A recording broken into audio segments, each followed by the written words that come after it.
Olá, meu oitavo ano, como que vocês estão? Estão todos bem? Bom, notícias. Hoje a gente vai dar continuidade à independência dos Estados Unidos. Na semana que vem a gente termina essa apostila 2 e na outra semana a gente já começa o volume 2, beleza? Eu sei que já está sendo distribuída, né, lá na escola, com toda a segurança, as apostilas 2. Quem puder, né, já providenciar com todo o cuidado possível, com máscara, com álcool gel, com luva, com distanciamento necessário, rapidinho, para a própria segurança de vocês. Beleza? Pessoal, eu estou dividindo a aula hoje em 2 vídeos. O primeiro vídeo, que é este, é correção de para casa. E o segundo vídeo é a independência dos Estados Unidos, a continuação sobre o capítulo da independência dos Estados Unidos. Eu achei assim mais fácil porque não ficam 2 vídeos muito longos, ainda mais que eu assistindo as minhas aulas, cada vez eu odeio mais a minha voz.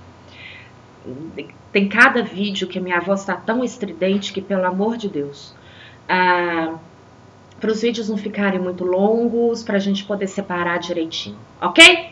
Começando então, minhas meninas, saudades de vocês. Meninos, muita saudade de vocês. Eu tô tentando aqui fazer um coração, ok? Beijos, vambora!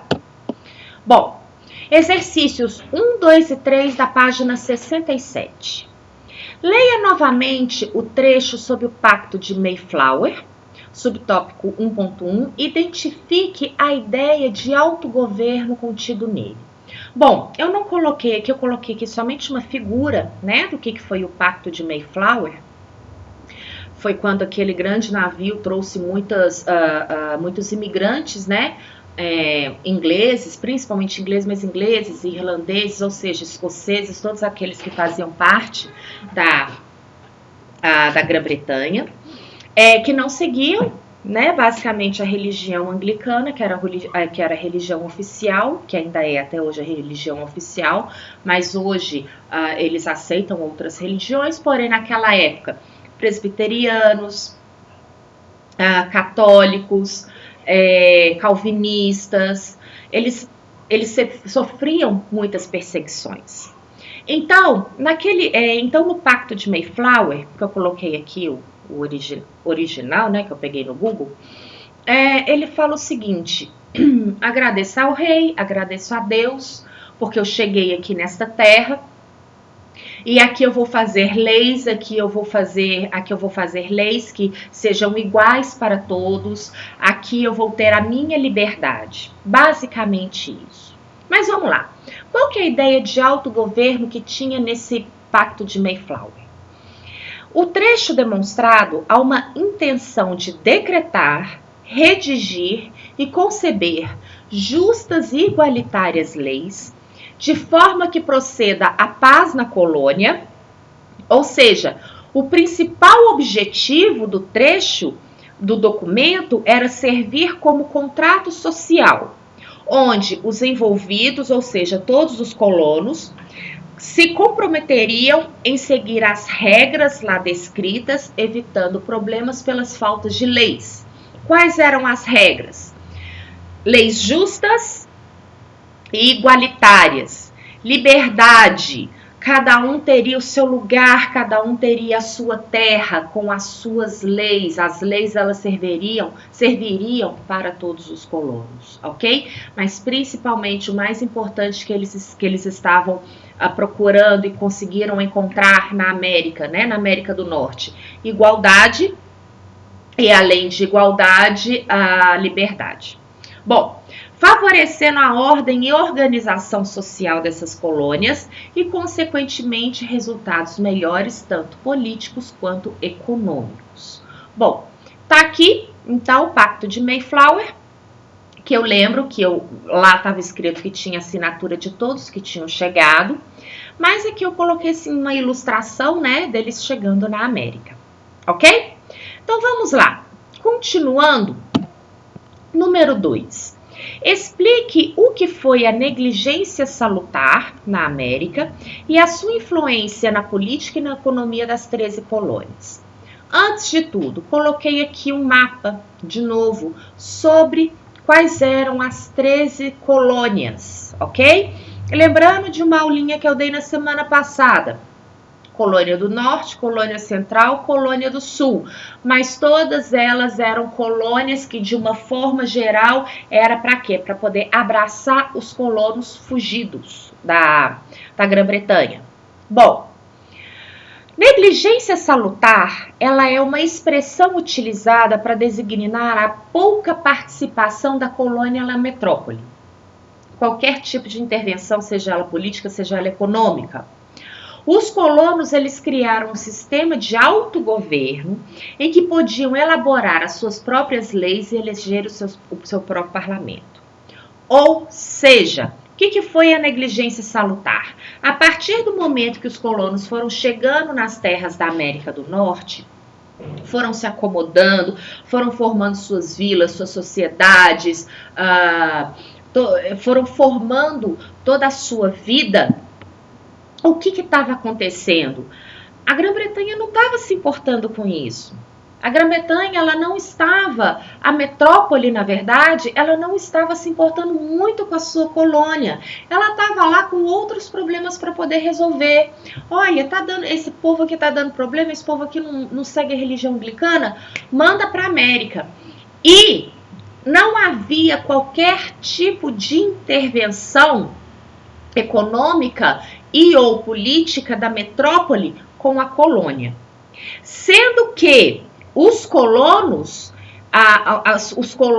ingleses, eles queriam manter a sua liberdade, principalmente econômica, através da manufatura. Lembrando, o que é manufatura? É um trabalho manual, no processo que vigora a divisão do trabalho, em que cada operário realiza uma operação utilizando instrumentos individuais, sendo que a manufatura foi após o artesanato, antes da maquinafatura, no século XV, como forma de produção e organização do trabalho. Os colonos, eles viviam, a sua economia era manufatureira e eles produziam e vendiam tanto para outras colônias, seja da Inglaterra ou não, quanto entre eles mesmos, quanto internamente. Beleza? Vamos para 3. Amores. Por que a Guerra dos 7 Anos provocou a mudança de posição do governo inglês em relação às colônias da América? Porque a Guerra dos 7 Anos, ela deu um gasto muito grande na Inglaterra. Apesar da Inglaterra ter ganhado, a Guerra dos 7 Anos, ela provocou uma falta de dinheiro inglês muito grande. E a Inglaterra pensava, onde que eu vou conseguir dinheiro para poder manter, para poder reerguer a Inglaterra, principalmente financeiramente? Vou cobrar impostos da minha colônia. Olha, eu tenho uma colônia, ou seja, eles lembraram que tinha uma colônia na América do Norte. Então, o que eles iam fazer? Coloquei uma fotinha aqui, cobrar impostos dos colonos. Então, vamos lá.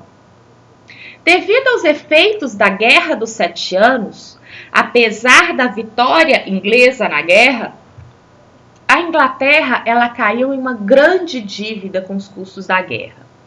Dessa forma, ela passou a controlar e com rigidez a sua colônia, rompendo com a negligência salutar, ou seja, rompendo com a falta de intervenção e adotando o modelo clássico de mercantilismo. Ou seja, adotando o modelo clássico de mercantilismo, sendo que dentro dele estava o pacto colonial. O que eles queriam adotar? O que eles queriam fazer com a América? O pacto colonial. A colônia inglesa dava as matérias-primas, dava os gêneros tropicais, passava para a metrópole fazia os seus produtos ainda manufaturados, que estamos aqui no século XVI, XVII, e vendia para a sua colônia. Ou seja, a Inglaterra, ela queria se reerguer com o modelo clássico de mercado, ou seja, de mercantilismo, adotando o pacto colonial na sua colônia para poder reerguer, cobrar impostos e reerguer, então, o seu país. Beleza? Só lembrando, o que era o pacto colonial? A colônia, no caso Estados Unidos e Canadá, eles davam a matéria-prima e os gêneros tropicais para a Inglaterra. A Inglaterra, com essa matéria-prima, produzia e vendia para a colônia. Ok? Vambora, amores! Página 79, exercício número 1. A ruptura, ou seja, a quebra entre colonos e metrópole, teve início efetivo no século XVIII, 1763, no final da Guerra dos Sete Anos. Essa guerra, que envolveu interesses políticos e comerciais das grandes potências europeias, colocou na Europa em lados opostos França e Inglaterra, e repercutiu para o acirramento das relações e dos conflitos entre os colonos da América do Norte. Em suma, quer dizer, em resumo, a ruptura dos colonos com a metrópole com a Guerra dos Sete Anos envolveu interesses políticos e comerciais. Lembrando que a Guerra dos Sete Anos foi o enfrentamento de França e Inglaterra por possessões por terras na América do Norte. Conceitue a Guerra dos Sete Anos. O que foi a Guerra dos Sete Anos? França e Inglaterra, uma contra a outra, se configuravam como países europeus poderosos, tendo sempre um histórico de rivalidade. Foi a Guerra dos Sete Anos, foi a Guerra dos 100 Anos, sempre tiveram um contexto de rivalidade. A França e a Inglaterra possuíam terras na América do Norte, ambos os países tinham terras na América do Norte, e ambos os países tinham por objetivo estender as suas colônias e colocar em vigor o pacto colonial. Isso permitia também o acesso à exploração de mais gêneros econômicos. Dessa forma, a Guerra dos Sete Anos foi uma guerra entre França e Inglaterra, pela colônia da América do Norte, sendo que as duas possuíam terras e tinham como principal objetivo estender as suas colônias. E nisso virou o quê? Uma guerra entre as duas. Amores, questão fechada. Que exercícios 1 e 2 da página 81, vamos na 1. Uma das características que destacou na colonização inglesa foi, vamos de baixo para cima? Vamos na letra E. Características que destacou a colonização inglesa. Foi a rejeição a todo tipo de privação de liberdade individual, inclusive a escravidão? Não, está errada. A colonização inglesa, na verdade, ela foi um alento para os colonos para que eles tivessem liberdade individual. Bom, liberdade de expressão, liberdade individual, toda a liberdade que eles não tinham na Inglaterra. D. A colonização inglesa foi o embate entre colonos que chegavam para guerrear pela posse de terras? Não. Eles chegavam na América com aquela certeza, agora eu vou ter paz e sossego. C. A colonização inglesa foi o grande orgulho que eles possuíram por serem súditos da coroa britânica. Eles estavam, na verdade, fugindo da coroa britânica para que eles não fossem pegos e mortos ou presos. Por quê? Eram todas as pessoas que eram perseguidas, presbiterianos, puritanos, católicos, aqueles que iam contra o Estado inglês. Eram todos aqueles que a coroa queria pegar e prender. Então, eles não tinham orgulho de serem súditos, apesar de que é a nossa aula, o nosso próximo vídeo, apesar de que eles sempre se consideraram ingleses, ok? Eles estavam fugindo da coroa, mas eles nunca deixaram de se considerar ingleses. Letra B. A colonização inglesa foi a valorização das ideias de John Locke e do filósofo da escolástica? Não. Na verdade, a valorização das ideias da colonização inglesa teve um pouco de John Locke, mas não teve filosofia escolástica, tá bom? Isso daqui tá errado. Letra A. A estima pela liberdade e pelos direitos individuais herdados da Magna Carta. Sim. A colonização inglesa foi a estima pela liberdade e pelos direitos humanos e pelos direitos do homem, herdados da Magna Carta. Aí eu coloquei aqui embaixo uma explicação para vocês. A Magna Carta, até eu pensava assim, que a Magna Carta ela era um escrito, uma lei em que limitava o poder do rei. Mas não era só isso a Magna Carta. A Magna Carta, na verdade, olha só, aqui na segunda linha, ela enumera o que mais tarde veio a ser considerado como direitos humanos. Na Magna Carta estava o direito da Igreja de estar livre da interferência do governo, o direito de todos os cidadãos livres possuírem e herdarem propriedades, que a gente chama de propriedades privadas, e serem protegidos de impostos excessivos. Isso estabeleceu o direito das viúvas de possuírem uma propriedade e decidir a não voltar a se casar. E estabeleceu os princípios de processos devido à igualdade perante a lei. Isso também convém provisões que proíbem o suborno e a má conduta oficial. Ou seja, a colonização inglesa, ela pregava isso da Magna Carta. Era a liberdade e pelos direitos individuais, pelos direitos que a Magna Carta fez, que um dia iria ser considerado direitos humanos. Como, por exemplo, estar livre, não ter que, por exemplo, o presbiteriano, o puritano, o católico, não ter que seguir o direito da igreja anglicana, de estar livre do governo, né, de não ser perseguido, o direito de todos os cidadãos livres possuírem e herdarem uma propriedade, o que eles conseguiram na sua colônia, serem protegidos de impostos abusivos e excessivos do próprio parlamento inglês e principalmente os princípios de processos devidos à igualdade perante a lei. Ok? Vamos na 2, amores. A expressão negligência salutar define a política adotada pela Inglaterra em relação às suas colônias da América do Norte. Assinale a alternativa que apresenta uma característica da negligência salutar. Letra A. A negligência salutar os poucos contatos da colônia com a metrópole eram caracterizados pela dominação? Não, eram caracterizados sempre pela liberdade, nunca de dominação, nunca de excesso. B. O sistema de autogoverno ele era restrito, porque os colonos deviam obediência ao rei e ao parlamento? Não, eles se consideravam ingleses, mas eles não mais se sentiam na obrigação de obediência ao rei e ao parlamento. Mas eles sempre se sentiram ingleses. C.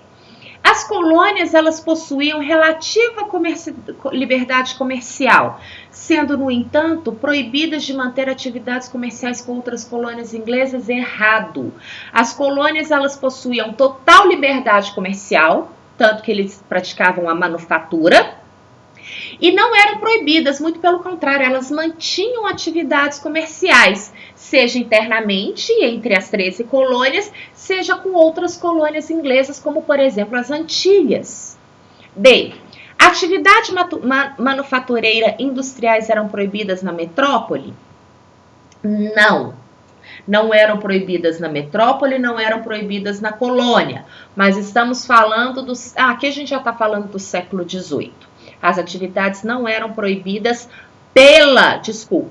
as atividades manufatureiras industriais não eram proibidas pela metrópole. Pelo contrário, a manufatura era até mesmo estimulada. E a letra E. Não havia, por parte da metrópole, qualquer restrição de caráter cultural, o que incentivou a população colonial a frequentar escolas e universidades. Sim. Pessoal, olha só. Por parte da metrópole não havia restrição de caráter cultural, não. Tanto que quando os colonos chegaram, o que eles muitos fizeram? Escolas para os seus filhos aprenderem a ler, a escrever, universidade para que eles pudessem se formar, não tivessem que viajar atravessar o mundo para se tornar doutores, como se dizia naquela época. Não, eles chegaram e já foram formando escolas e universidades para que justamente os filhos dos colonos e alguns outros colonos pudessem frequentar essas atividades e tivessem sempre a sua cultura em abrangência, a sua cultura sempre em ênfase, ok? Meus amores, meu e-mail tá aí para dúvidas e sugestões. Qualquer sugestão que vocês tiverem, a gente está aqui nessa aula tecnológica, mas qualquer sugestão que vocês tiverem sobre o que eu posso fazer mais, algo diferente, etc., eu estou à disposição por ouvi-los, tá? E qualquer dúvida também, qualquer reclamação, pode mandar uma mensagem para a Nathalie, que qualquer coisa, se for necessário, Nathalie me envia, tá bom? E eu respondo vocês sem problema nenhum. Um beijo, até o outro vídeo, daqui a pouquinho. Tchau, tchau.